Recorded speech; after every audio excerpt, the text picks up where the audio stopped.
Welcome back, everybody. You're watching an All Talk edition of The Social, and joining us now from Toronto is actor and creator extraordinaire Ellie Posadas. Hi, Ellie. Hello, how are you? We're great, and we are very excited to have actor and writer Matt Wells joining us from St. John's, Newfoundland. Welcome. Yo, how's it going, ladies? I'm excited to hear what you both have to say about all of these topics, particularly this one, because I think we all know a yes man or people pleaser.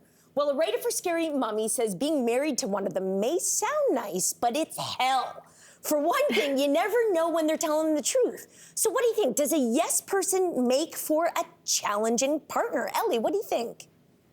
Well, here's the thing. I love to have options, tons of options. So when someone's constantly saying yes to something, I don't feel like there's any sort of like fire or opportunity to like argue about things. I kind of like to make decisions and have sort of a journey to get there.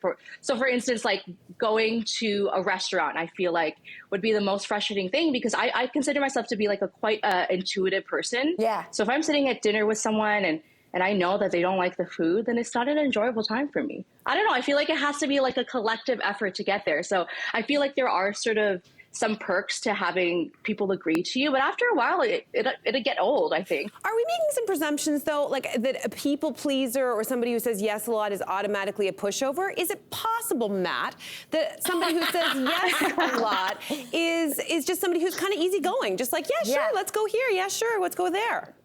Could it be an I guess asset? it depends on the situation we're talking about, right? If we're talking about in a relationship, in a marriage, that might get old. I've been married for 17 years, and if it was like that all the time, we wouldn't get anything done ever. That's a really good point.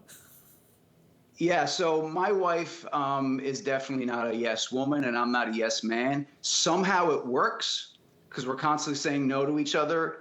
In most cases. Yeah. Don't you guys think that stakes matter? For example, like when stakes are low, like what's for dinner, and I say this is what I want, my partner will often be like, yeah, sure, because he knows it's easier. Because even if I say like, what about this? It's not really a question. It's me being like, this is what we're having. Mm-hmm. But when the stakes are higher, like let's say like, hey, do you think we should buy a house? Or do you think we should have a baby? Or do you think we should move across the country? And you had a partner that just said, yeah. I'd be like, oh, but I'm not confident enough in myself for me putting that forward. Like you were saying, Ellie, I want that dialogue. I want you to come back with all the reasons why we shouldn't or should, so that we're both on the same page, so that if he says yes and it was a terrible idea, I feel like it would still be my fault.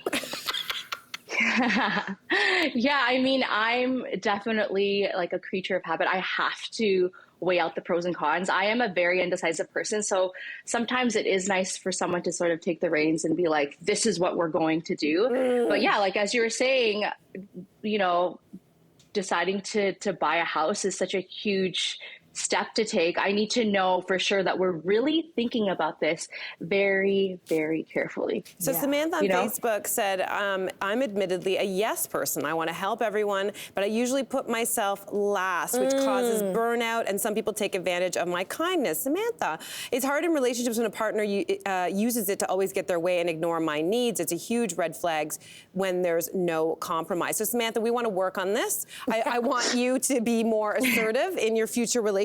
They do say that people who tend to be people pleasers are drawn to people who tend to be controlling. So that's an interesting dynamic to think about when it comes to relationships. I know in my past relationships, I liked being with someone.